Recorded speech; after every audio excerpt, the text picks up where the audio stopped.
Hi guys, here I am on the hill.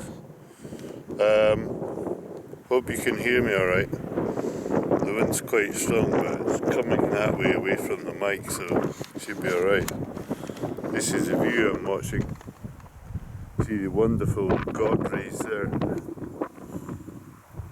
There was a kestrel there a minute ago.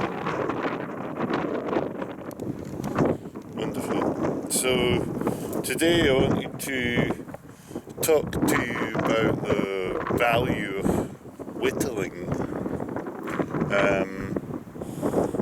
Just learning to use a knife and use it to whittle different woods, practicing different woods. It's a really good bushcraft skill, and it's also a very excellent meditative skill that isn't practiced that much, maybe because it's so messy. Yeah, so I'm just using this little Mora knife. This is quite a good one to use. The blade's quite small, easy to manoeuvre, and the handle's good as well. So I like to use it, work with different woods. Today I'm using a piece of beech. It's Saturday today, the beech is very much connected with Saturn. And it's good just to do simple things, just to keep your hand in the game.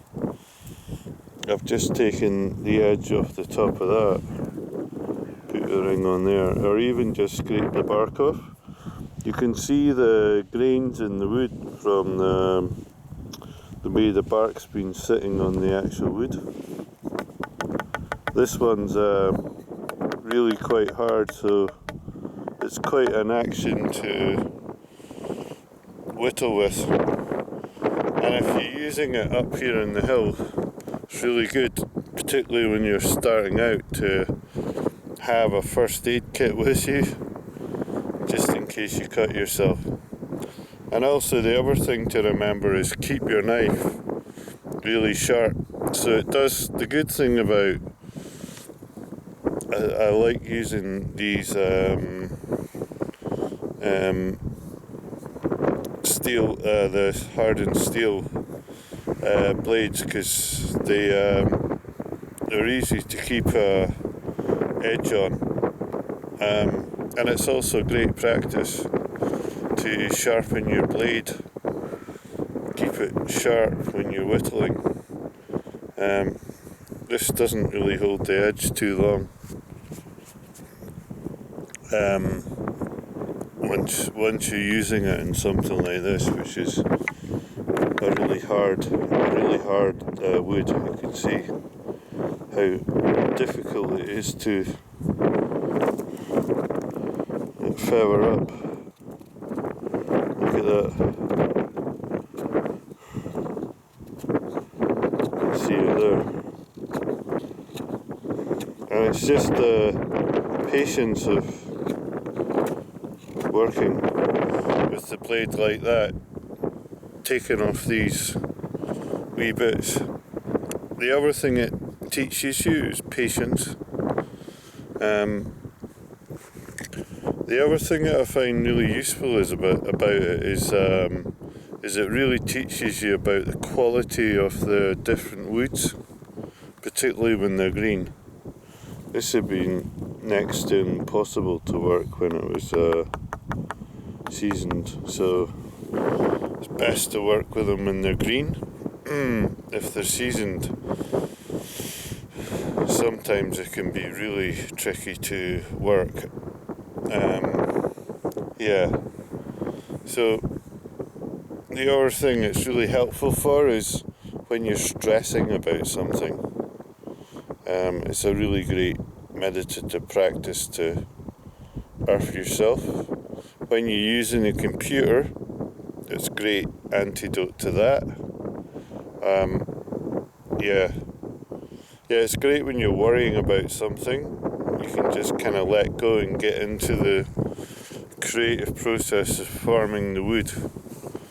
And it's really freeing, because once you get into that, it's like you can switch off the rest of your problems.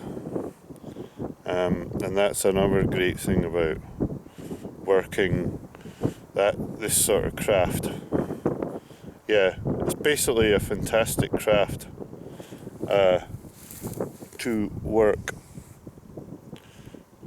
Yeah, it's very interesting that Christ was a carpenter, supposedly.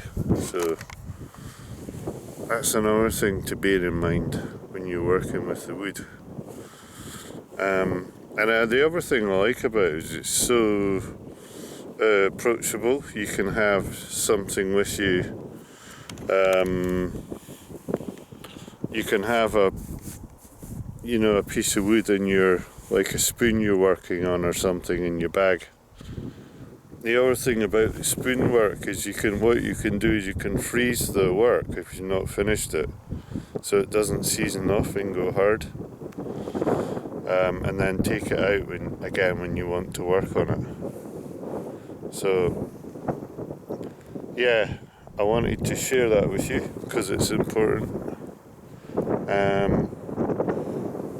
Basically start off really simple though, until you get your skill up, and then approach more intricate carvings. Okay, I'll see you in the next video. Remember to like and subscribe. I'll just show you that view again because it's changed. There's the Forth Bridges right over there. See them on the horizon. Fantastic, isn't it? Right. Bye for now.